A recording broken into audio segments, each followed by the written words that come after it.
different, much more so than in Borderlands 1. And what the skills do to further modify that is radically different. You got 12 Iridium now. Yeah, I could go upgrade. It up. Going back to the skills, the different skill trees have radically different playstyles. For example, we were looking at Maya here, and if you consider, hit the Y button to do the overview.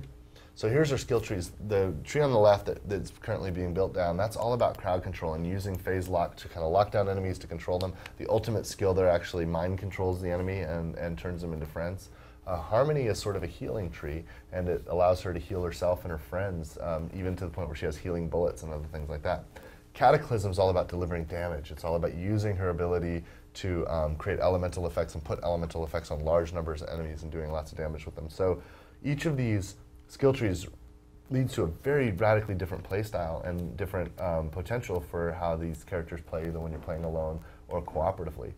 Other characters have similar things, like I was talking about Zero earlier, and how he has this awesome backstab ability with this, where he can rush and use a sword to execute someone really quick. On the opposite side, one of his other skill trees is all about sniping, which is about as far away as you can get from melee. You know, it's all about long-range critical hits, and that variety in playstyles doesn't just extend from character to character, but also within character with the different skill trees. So it's we had a lot, you know, Jonathan and Paul and the other guys that were involved in building the skills out just did such an incredible job, and I'm just grateful to be able to work with guys like that. This looks so what should we do next? Let's see what we got for side missions. Yeah. And go to the map for a second. Go to the map. Okay. Yeah. So and then zoom out, so the triggers zoom in and out, I think. Okay. So yeah. So that's zoomed in. Yeah. So you are max zoom. So remember when you were up looking at that? So this is just one zone called Tundra Express, and there are many zones in the game, and they're all very expansive like this. And we were just kind of playing around just in that little area there. We haven't even really explored this full. We didn't discover this stuff. Haven't even discovered that, and so far what we've walked through hasn't even been this whole section yet.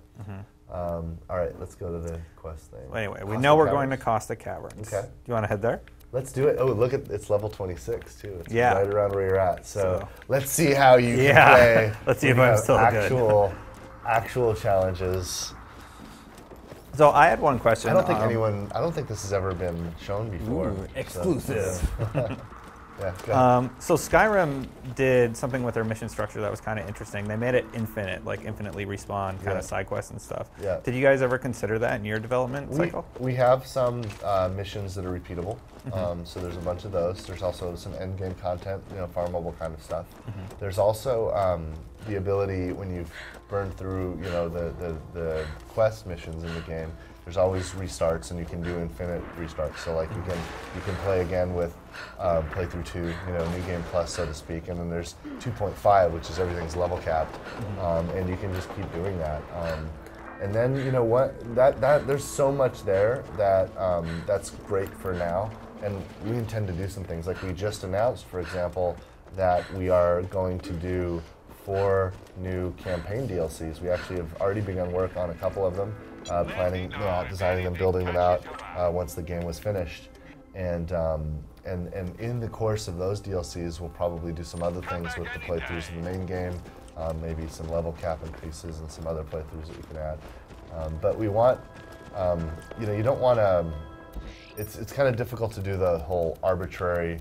By the way, this is a good overview of all the different locations. You can see a larger map of Pandora. You've unlocked a lot of different fast travel locations. Each one is a expansive kind of space. So you have all these different areas. In fact, if you want to go to Sanctuary really quick. Okay. And I'll show you where. I don't know if you've seen. Where you respec. So we can see what if this. You said this is whose character is this that we loaded? So this is a different Damon's character who's playing. Yeah. Let's go see if he's unlocked any heads or anything. Yeah. So actually, I think I just got one in my inventory. So let's see. Let's use it. Let's see if I. So we got a customization. Okay, so that's a Bandit Warpaint skin that you found, and now he's unlocked the skin. So when he goes to the customization. Booth right here. It's on the opposite side. Oh, so, run through that. Turn around. Or you can go around. I'll go the long way. Cool. Boom. It's right here. Yeah. So this will let her respec if she wants, and she's also able to pick some different customizations. Different hair. So you've only unlocked a couple. There's tons. Ooh, you got a lot more of these skins though. I like the branded ones. Oh, Torg, by the way. I love Torg weapons in Borderlands 2. They're so good. So my character I play through as a Gunzerker, and I play with the skin I blew myself, which is a nod to Arrested Development, which is great. And there's tons of little, nods of the head like that in the game. There's a lot of fun little things we've done with names and all that. Go down and look at the new skin you just got.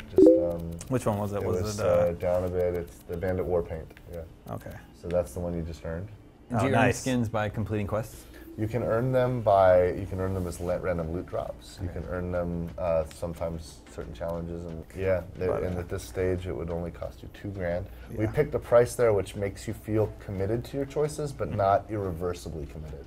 So it's $2 grand is 5% of your total income in this particular instance. It's based the price is based on how many skill points you've allocated. Can we go visit the guy you voiced? Oh yeah. Is that okay? Hold on, go back and look. I just want everybody, you can see what that vending machine looks like. So you can see when you see the character with the head swapping, that's the vending machine where you do respecs, renames, heads, and skin changes. Yeah, it's outside the central area of the Pier Station, and your fast travel. Turn right to show the fast travel. That's the fast travel. So whenever you show up to Sanctuary, it's right there. So cool. Yeah, so go ahead if you want. All right. So it's this guy, right, in the hotel or hostel? This place.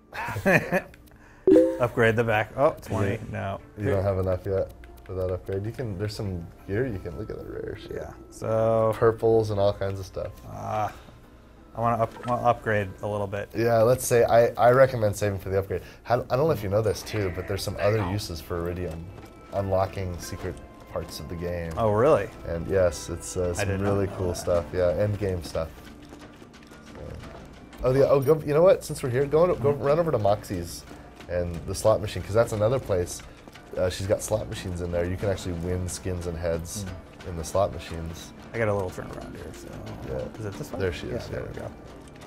Viewers, we are currently live streaming Borderlands 2 all over your face. If you have any questions for Randy Pitchford, also tweet them at IGN. Hell, I'm all wet. I mean, I spilled a drink before you came in. Not because you tipped me. God, I'm not that easy. So that's Moxie's new outfit. You can see she's gotten some new digs since Borderlands 1. One step closer to rebuilding the Underdome. And one more should just ta-da! I tipped her 10 Sugar grand. daddy. He couldn't have the thing he loved, neither could I. He sent his goons to burn the Underdome. Let's see what she gives us. I think he's planning to rebuild it in his own way. He's missing the stuff that made it great. Moxie's talking His about sass, But it's personality, good stuff. and his tits and his voice. Oh,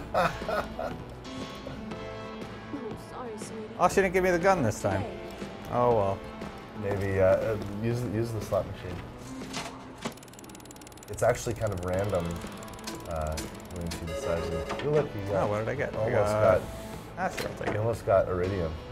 Which is amazing. That would have been great. Sometimes you can win skins after this if you're lucky. Now it is actual slot machine math here, so Oh, so the odds of me hitting are you pretty will low. lose more than you'll win. Oh. But, hey, look at that! You got a green. It's off to the side. Oh, okay. Yeah, see, the side opens up, and then you get. Nice. Cool. Yeah, but there's if you keep playing that, there's some heads and skins you could win from the slot machine. There's other places you can get them since you asked. So Mixtape Chick asks, what changes, if any, have been made to the multiplayer aspect of the game? Yeah, well, the whole game is multiplayer in the Right. sense that you can, at any time, like if we had a second joystick, we could plug it in and I could join you co-op. Yeah. And we could play it split screen, or if we had a friend that was playing online, we can connect with them online and one of us can join the other person's game. So if you and I were playing split screen, Yeah. sorry to interrupt you, Yeah. we're playing split screen, can another person join us online? If we're playing split screen, Yeah. we can then